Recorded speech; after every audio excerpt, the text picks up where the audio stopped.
Hey y'all, it's your friendly neighborhood therapist, and I'm hopping on today because I want to talk to y'all a little bit about cultural and societal norms. I'll tell you why as we get further into it, but let's just go on and get into it. I'm going to give y'all some definitions and some education, and hopefully you can take something away from today. And please ask questions and leave comments and feedback to let me know what you think. All right, let's go. Okay, so definitions first. Social and cultural norms are defined as rules or expectations of behavior and thoughts based on shared beliefs within a specific cultural or social group. And while often unspoken, norms offer social standards for appropriate and inappropriate behavior that govern what is and is not acceptable in interactions among people. Now, to break norms down a little further, there are 4 types of norms in sociology, in the field of sociology. It breaks it down into folkways, taboos, mores, and laws. Folkways are customs that we follow but are often not written down, and we learn them through intuition as we grow up or through teaching from our parents. Taboos are negative norms, things that people find offensive and socially inappropriate if you are caught doing them. Mores are moral norms. If you break them, you would be seen as not just in poor taste, but immoral. And these are often linked to religious rules.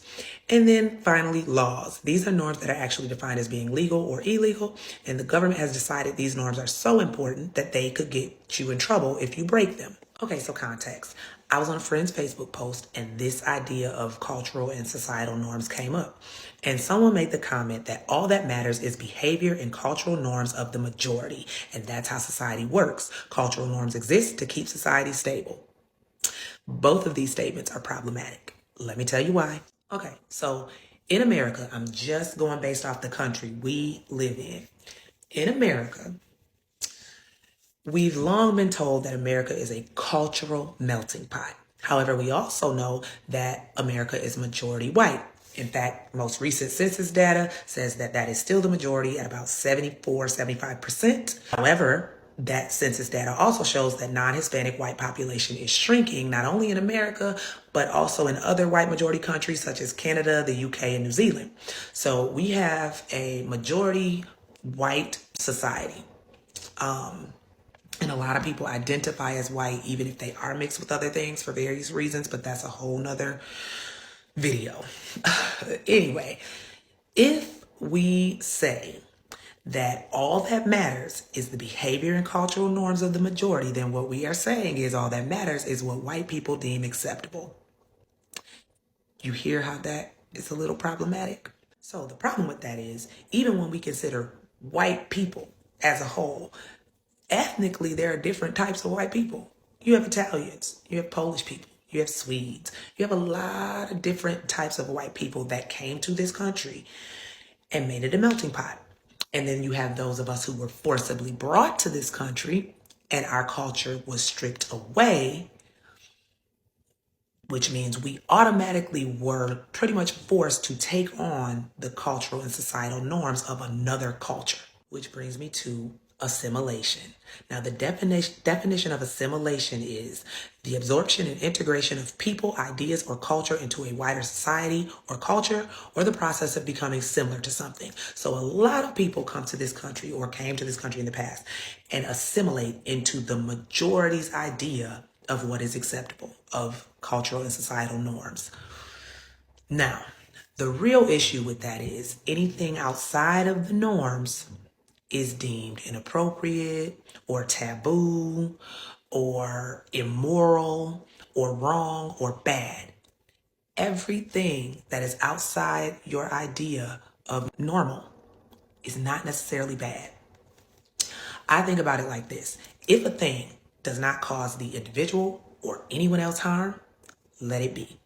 And some ways of being for people don't cause harm to anybody else. It is not bothering anybody else. The only reason it bothers you is because you don't like it or you don't understand it or you don't agree with it. But that does not make it wrong, especially if we want to talk about mores, which were the moral, social, and cultural norms. When we start dealing with mores, which are linked to religious rules and religious beliefs, America is not a theocracy. We have a bunch of different people who believe a bunch of different things existing in this country. So when you take the majority's religious beliefs which we know America is a majority Christian country. But when you take the majority's beliefs and try to place them on everybody else and say that that is the norm, you are then saying, if y'all don't follow my religious rules, you're wrong. And that's not fair when you say we live in a country of religious freedom.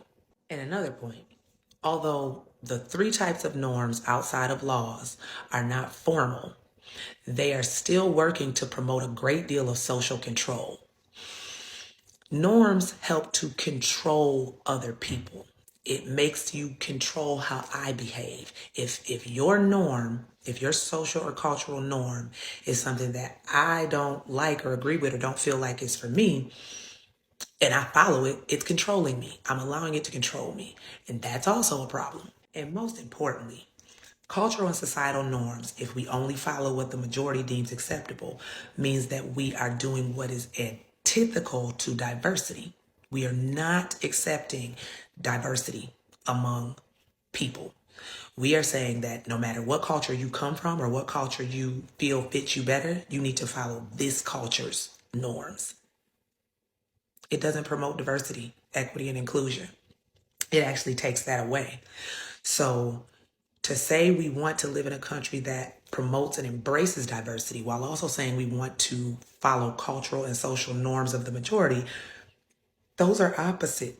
They don't go hand in hand together. We have to allow people to be, as long as they are not causing harm.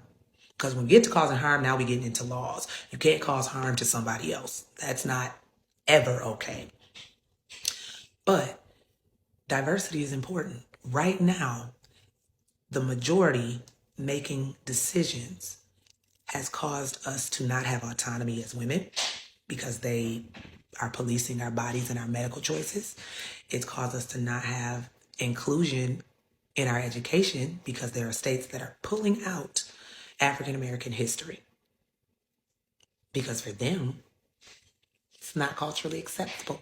So basically, I think we got to be very careful when we say all that matters is the behavior and cultural norms of the majority.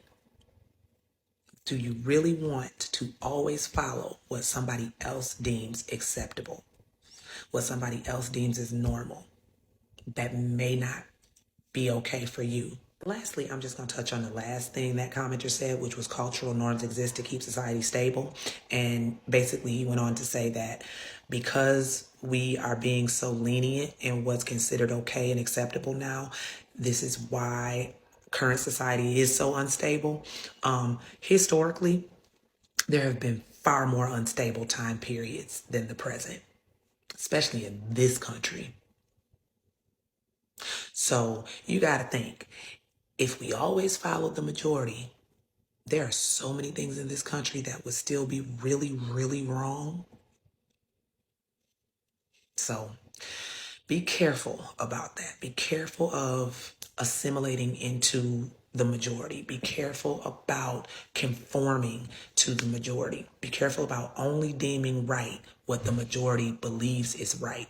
Because just because a thing is not okay for you or acceptable for you does not make it wrong. It just makes it different and not for you. All right, that's all I got. So let me know what y'all think. Questions, comments, feedback. I'm here for it all. Y'all have a wonderful, black and beautiful rest of the day, and I'll holler at y'all later.